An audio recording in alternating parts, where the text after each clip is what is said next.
the Horizons Software Starter Pack.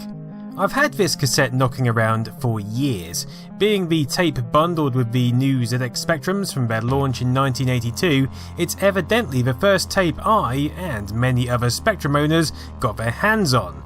But here's the thing, I've never even attempted to load it up, and I bet many other Spectrum owners are exactly the same. Our first Spectrum was the 48K model, one of the minor revisions with the blue rubber keys rather than the grey of the initial run. But with that machine we also received a selection of games such as Trans Am and Jetpack. So this tape I guess just got pushed further and further down the pile and remained redundant. If I ever pick up a second-hand bundle nowadays, this tape, just like Ian Botham's Cricket, is usually somewhere in the mist. And I guess if anyone bought a second-hand Specky in the 80s or 90s, they probably had this tape as well, but likely with a bundle of other games, and so again, just didn't bother firing it up.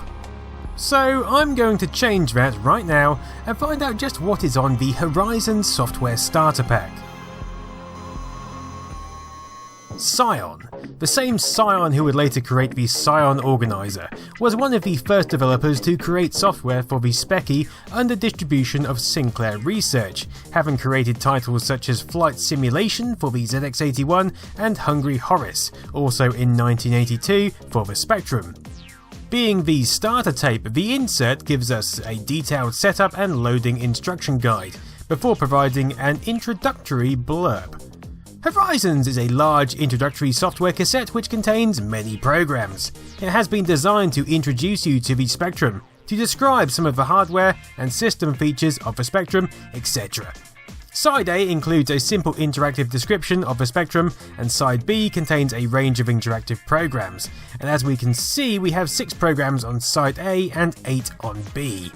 So, Side A, and first up we have the introduction and hardware description. This program simply guides us through the various parts which form your Spectrum setup, but clearly with a technical slant, giving a brief rundown of components such as the CPU and ULA before hitting us up with a delightful loudspeaker example.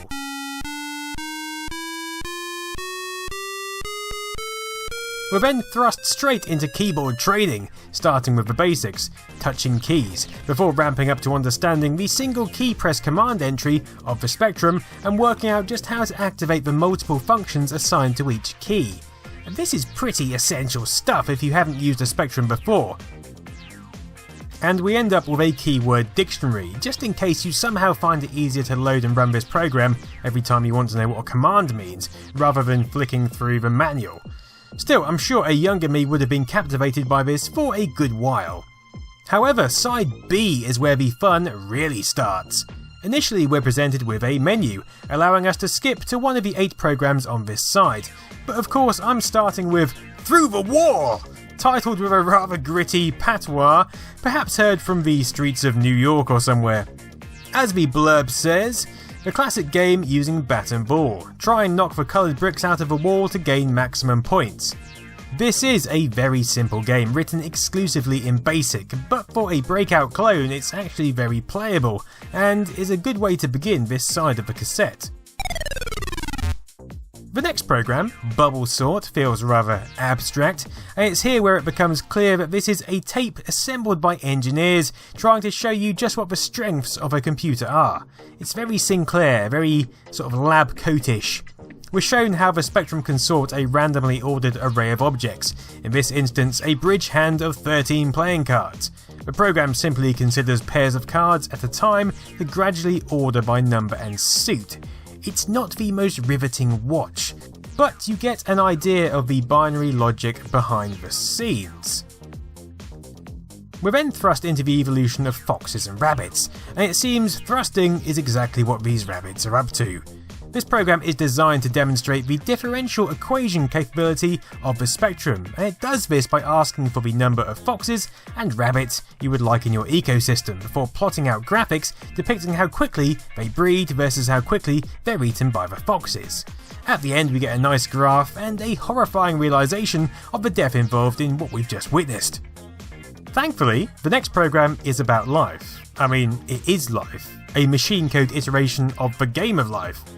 No, not that one. This is actually a pretty good implementation of John Conway's cellular automation, and coupled with the ability to change colours and lay out your cells however you want, this could have kept me occupied for weeks in the 80s. But, you know, I was too busy playing Dynamite Dan, so probably not.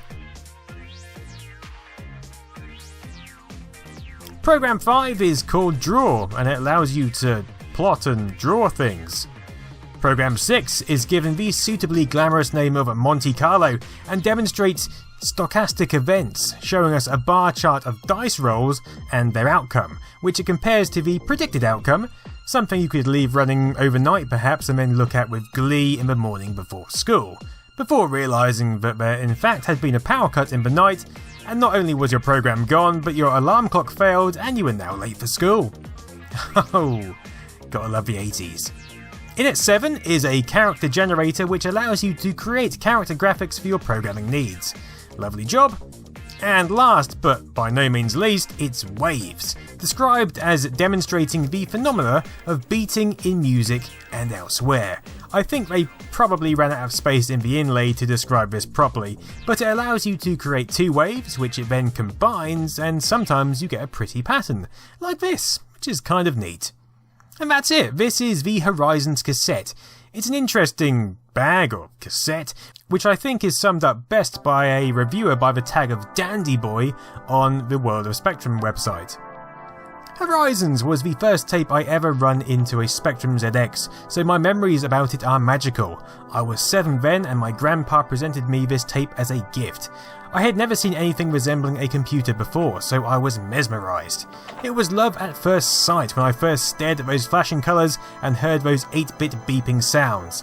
The loading screen with the sun under the rainbow is quite memorable, and an invitation to dream.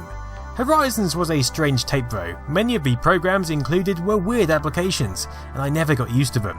I loved the war game though. I prefer it to Arkanoid actually. I give it a 4 for the memories. P.S. Being Scion production is a plus.